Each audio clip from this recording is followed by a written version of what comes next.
Overwatch, a place where anyone can be a hero. A place where teamwork prevails. A place where 5 individuals band together in order to achieve greatness. Overwatch. I fucking hate Overwatch, man.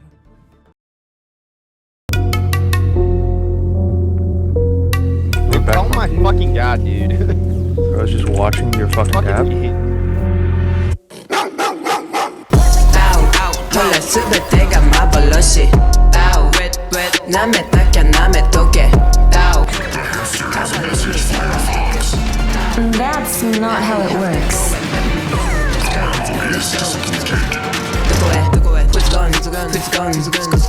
누구해 누구해 가다 맞다 호에텔로 motherfucker 아이 때니 데키 나이 에이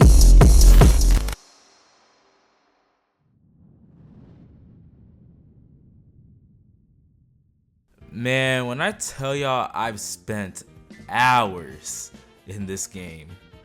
Now, if you look at my player profile for how much time I spent, I only have about 1,000 hours in. And I know to an outsider's point of view, that seems like a crazy amount, but trust me, when it comes to a game like this, that's really nothing. But I can say I could probably add an additional 500 from when I used to play Overwatch on my PS4 before switching to PC. Overwatch is my go-to game pretty much anytime, any day. From when I first wake up to after a long day at work, before I go to bed, to whenever I am procrastinating on these videos I promised myself I would make. 9 out of 10 times, if I haven't uploaded in a while, Overwatch might be partially to blame, I won't lie. And with all these hours I put in, you'd think your boy would be pretty nice at the game. But unfortunately, I can barely get out of Plat on a good day. Maybe I'll dabble in Diamond for a little bit before the rank system gods pull me back into the pits from which I came from, which is the Plat rank.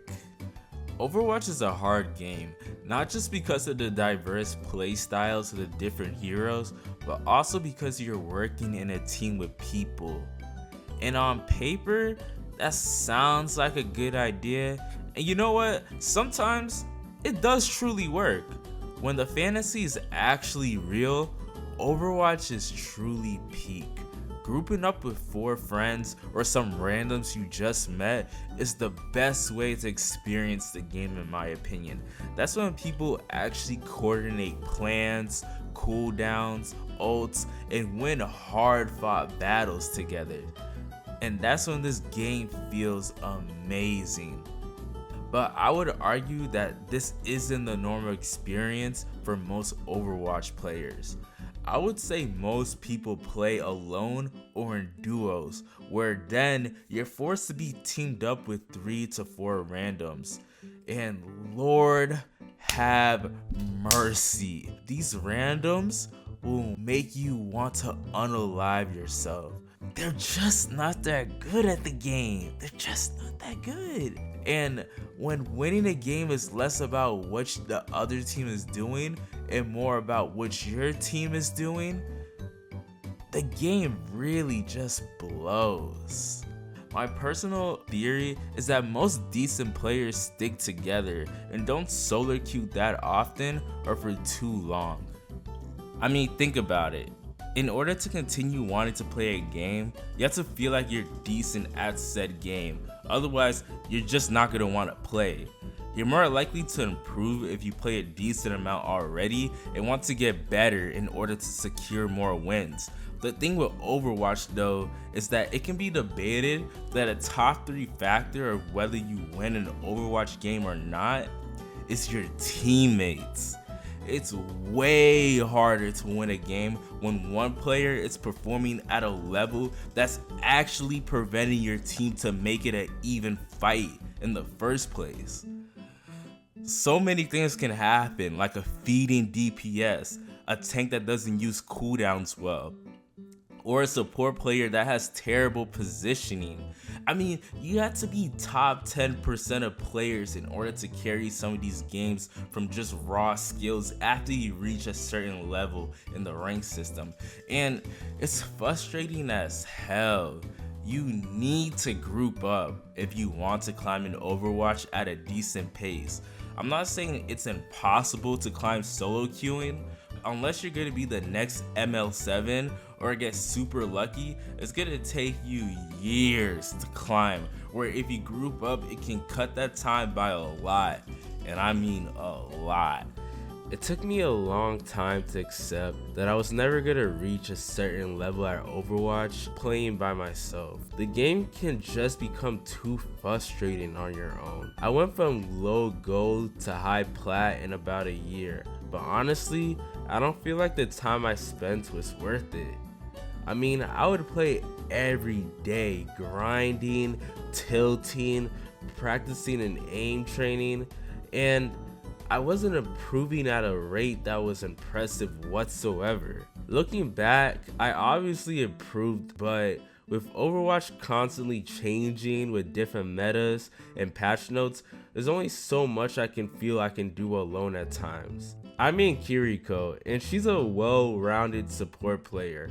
I used to play her and Ana, but eventually began exclusively playing Kiriko when I realized the game with Ana was actually a bit too easy. Kiriko's already a high ceiling hero with her hard to hit kunais, and the game in the first year nerfing her a couple times, which to be fair, were some pretty fair nerf. She was a bit too good when Overwatch first came out, but during this period I was so determined to climbing on my own by my own merits alone that I began to get miserable. I mean, when I tell y'all I woke up and played, I wasn't joking. It was bad. And if it wasn't for school, I think I would have been depressed over this game. Taking a step back from this game made me realize how unhealthy of an obsession I was having with my favorite game, and how at a certain point I wasn't even having fun anymore. I was just queuing up without second thoughts to what I was doing, which caused my performance to dip as well. It's as an Overwatch YouTuber named Casual said, which I highly recommend their channel and videos. Video games are meant to be fun. You're losing the point of playing them if you're no longer having fun with them. And that's what I was dealing with. You should enjoy things that are meant to be enjoyable. Whether that's a video game, sports, art, or playing an instrument, it's supposed to be fun. Don't lose yourself in trying to improve at said thing, because you can fall out of love with it, and when you do, you're losing a part of yourself. At least that's what I feel. I still play Overwatch a bit too much, but I have a more lax approach to the game now. I try to play other games too if I'm not having fun with Overwatch, and I'm healing my relationship with video games as a whole. To anyone out there who's like me, that can lose themselves in the journey of improvement, just relax, take a break. Life is already hard enough as it is, and with things that are supposed to bring us joy, you don't need to go so hard. You don't have to be the best, and you don't even need to be good. It's cliche as hell, but having truly is the most important thing. I'm also trying to heal my relationship with video making as well, because once again, my obsession with improvement I feel has robbed me from chances of making videos I wanted to make. This video was supposed to come out like 2 weeks ago, and it's not even heavily edited like that, but I'm trying to get better at doing that. I really want to make more videos for you guys this summer, and I'm truly gonna try to make it happen, even if it's not my best. As long as I can say there was some decent effort into them, that's good enough for me, or at least I want it to be. So yeah, this was pretty much my long roundabout way of saying I want to do better for my channel, but I hope this was some decent food for thoughts for at least one person out there. If not, then at least for myself. Anyways, that's the video, man. Peace, love, and your boy is out.